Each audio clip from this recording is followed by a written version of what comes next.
देखिए, मैं हिंदी में बोलूँगा और वो इसलिए भी बोलूँगा क्योंकि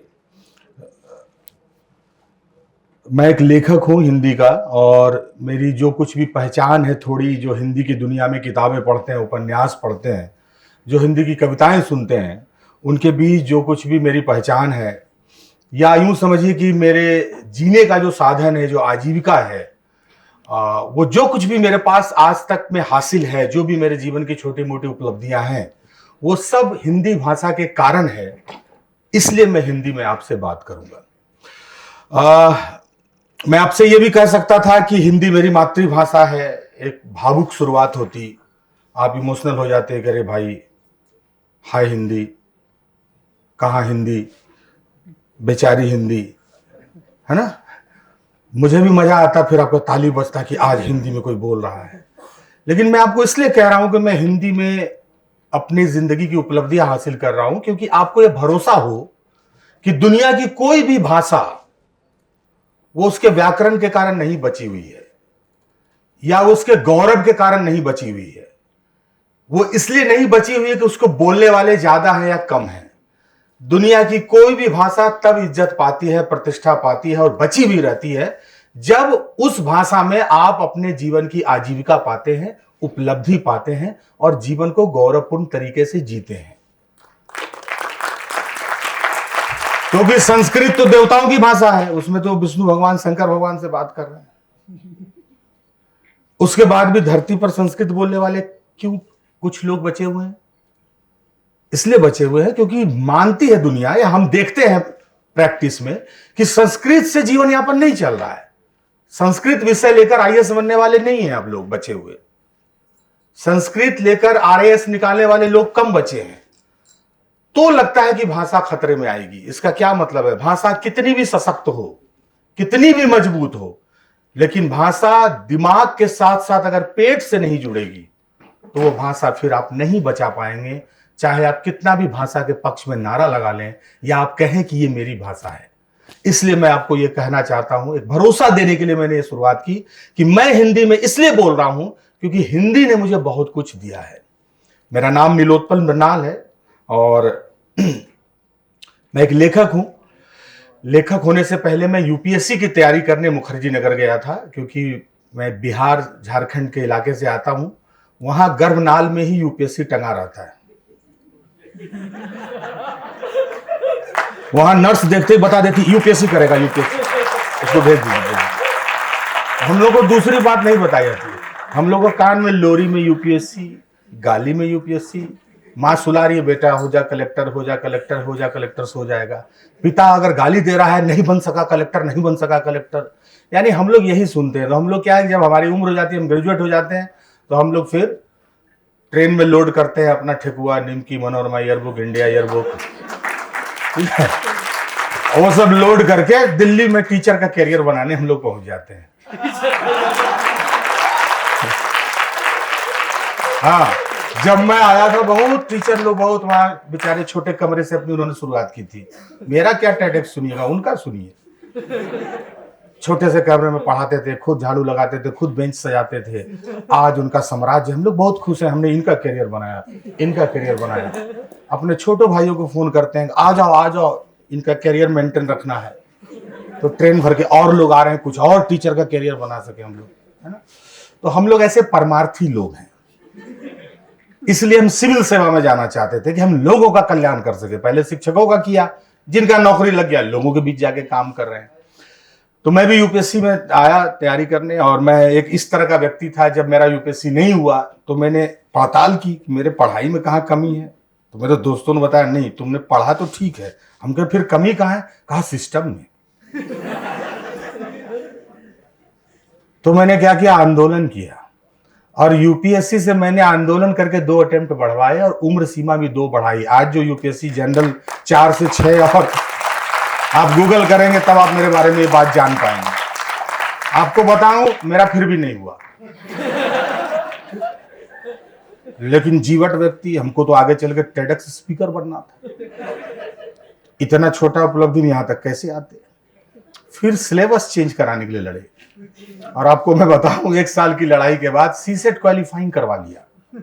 आज जो यूपीएससी की जब आप तैयारी करेंगे, जो बच्चे अभी यहाँ हैं यूनिवर्सिटी में, तो आपको पता चलेगा कि सीसेट का पेपर क्वालिफाइंग है। उस आंदोलन को मैंने लीड किया था, मैं ही अनशन धरने पर बैठा। आपको बताऊं मेरा फिर भी नहीं हुआ। तब मैं समझ गया कि कुछ ग्रह का दोष है। तो मैंने जो पत्थर पहना था पुखराज, और मैंने शायद उस वक्त बुद्ध का भी एक पत्थर पन्ना पहना था, मोती पहना था, ये सब उतारा मैंने, ये सबको बंद किया अटैची में, और एक खाली ये मूंगा पहन के। उसके बाद हमने तय कर लिया कि अब यूपीएससी शायद नहीं देना चाहिए। लेकिन इस बीच हमने सोचा कि अच्छा कहीं पीसीएस देते हैं। तो एक बार मैं मध्य प्रदेश पीसीएस एग्जाम दे रहा था, तो आपको मैं बताऊं कि जब मैं एग्जाम दे रहा था तो एक क्वेश्चन मेरे से ही उसमें आ गया था, क्योंकि तब तक मैं डार्क हॉर्स नाम की एक किताब लिख चुका था, यूपीएससी की तैयारी करने वाले छात्रों के संघर्ष की कहानी, और उस किताब को साहित्य अकेडमी अवार्ड 16 में मिल चुका था, एकदम संयोग से एक मौज में। जब मैंने अपना ही नाम, अपनी किताब का नाम क्वेश्चन पेपर में देखा, मैं समझ गया अच्छा यही है, आयोग का भी इज्जत बचा रहे, मेरा भी बचा रहे। ये मुझको प्रश्न बना रहा है और मेरी नौकरी के प्रश्न को हल नहीं कर पा रहा है। अब इस लाइन में खड़ा रहूंगा, इसकी भी इज्जत जाएगी कि यार जिसको क्वेश्चन बना उसी को नौकरी नहीं दे रहे हो। मेरी भी इज्जत जाएगी, तू क्वेश्चन भाई तेरी नौकरी नहीं लग रही। दोनों का इज्जत इसी में बचेगा। तू निकल अलवर के साइड, मैं निकलूं अजमेर के साइड। रास्ता हमने बदल लिया। और उसके बाद पहली किताब मैंने लिखी, क्योंकि मैं आंदोलन में था, मैंने विद्यार्थियों का दर्द देखा था, लड़ते देखा था लोगों को।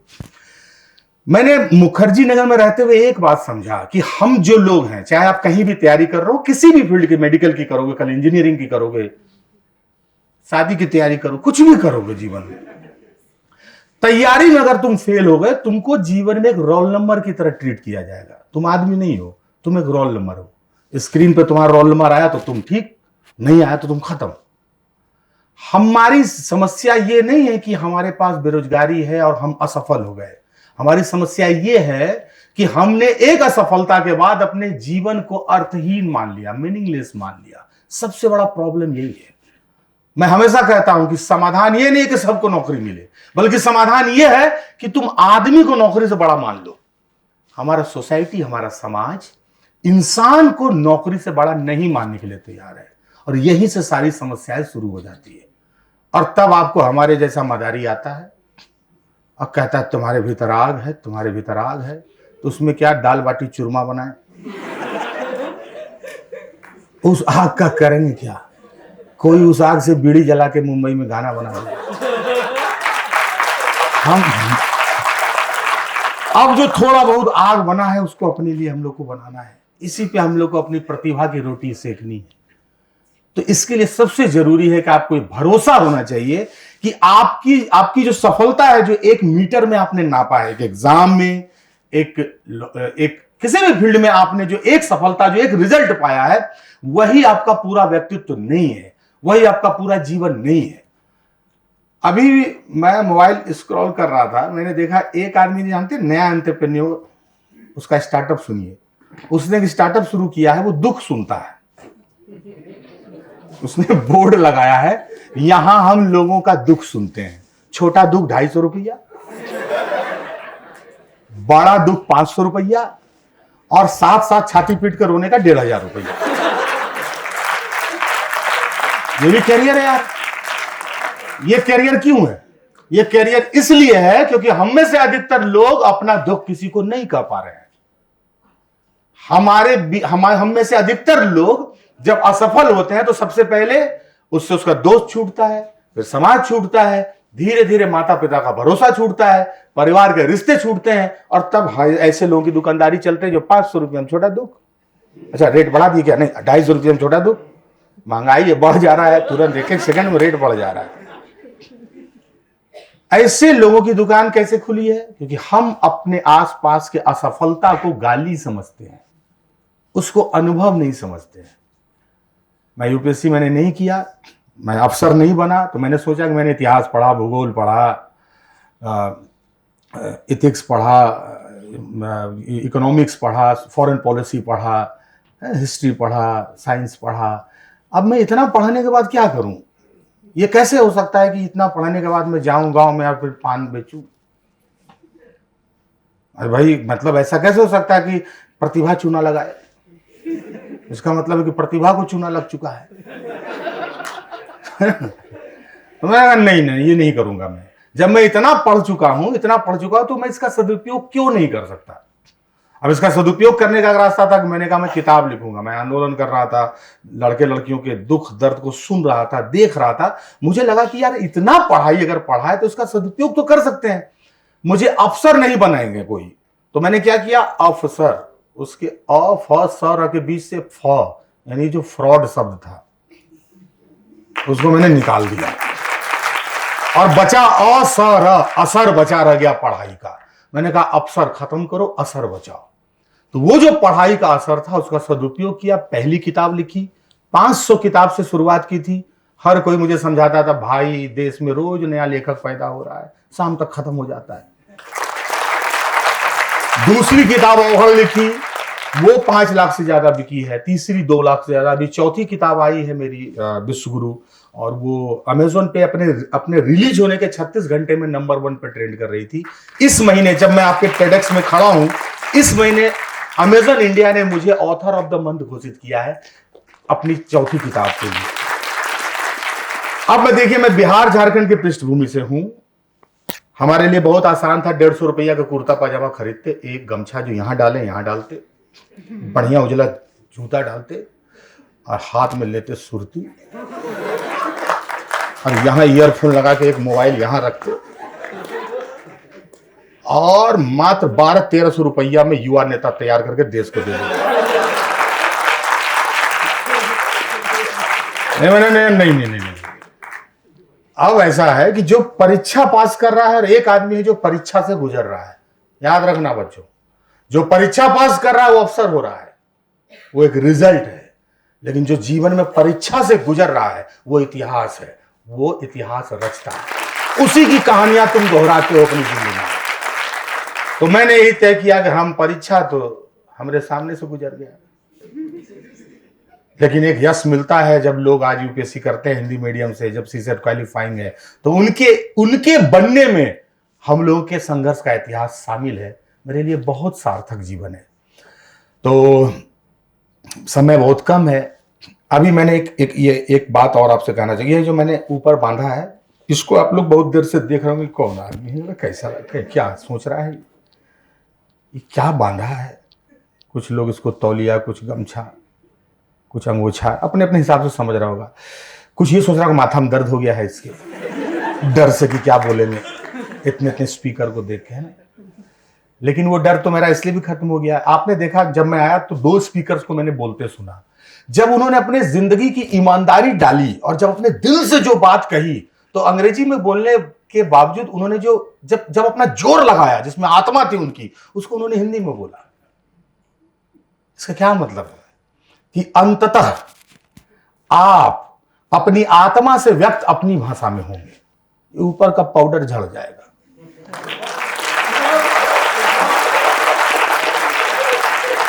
अंत में आपके अंदर की गीली मिट्टी ही बोलेगी और वही आपको आकार देगी।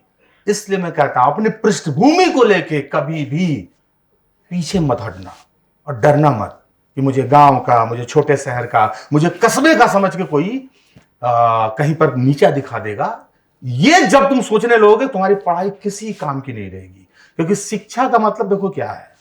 शिक्षा का मतलब यह है कि मस्तिष्क को तार्किकता दे, हृदय को करुणा दे और हाथ को हुनर दे। अगर ये 3 चीज शिक्षा दे रहा है, और चौथी बात कि वो तुमको निर्भीक बनाए। अगर वो तुमको साहसी नहीं बना रहा है, निर्भीक नहीं बना रहा है, तो ये डिग्री तुम्हारे किसी काम की नहीं है। हम अपने संस्थानों में डिग्री दे रहे हैं लेकिन दिशा नहीं दे रहे हैं। हम जिस दिन डिग्री के साथ युवाओं को दिशा देंगे, देश की दशा बदल जाएगी। अब इस गमछे पे आते हैं, छोटा सा, क्योंकि मेरे पास मात्र 3 मिनट है। गमछा कहानी इसलिए सुना देते हैं आप लोग को। ये इसी तरह का एक गमछा संयोग से आज से 2019 में मैं चला गया था एक सितारा होटल में। मैं एक प्रोग्राम किया मैंने सीपी में, और ऐसे गमछा बांधा, गर्मी लग रहा था, चले गया होटल में। तो होटल वाले ने जब मुझे गेट पे रोका, बोला ये वाला उतार लो, ये अच्छा नहीं लग रहा है। अब पहली बार जीवन में मुझे महसूस हुआ कि छुआछूत क्या होता है, वो भी गमछा का। ये तो किसी को कुछ कहा भी नहीं।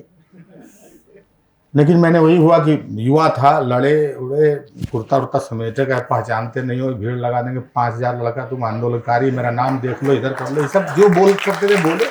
कॉलर वॉलर पकड़ा पकड़ी, बोला भाई दे दो, अंदर जाने दो। गए अंदर, खाए। खाने के बाद हम सोचे यार हमको सॉरी बोल दिया, लेकिन हम तो दिल्ली के कोई मेयर का लड़का है नहीं, ना यहाँ सांसद का लड़का है, ना किसी बड़े अधिकारी का बेटा है, हम यहाँ आए हैं, हमारा तो ईगो है ही नहीं, तो फिर इस संतुष्ट क्या होगा इसके सॉरी कहने से।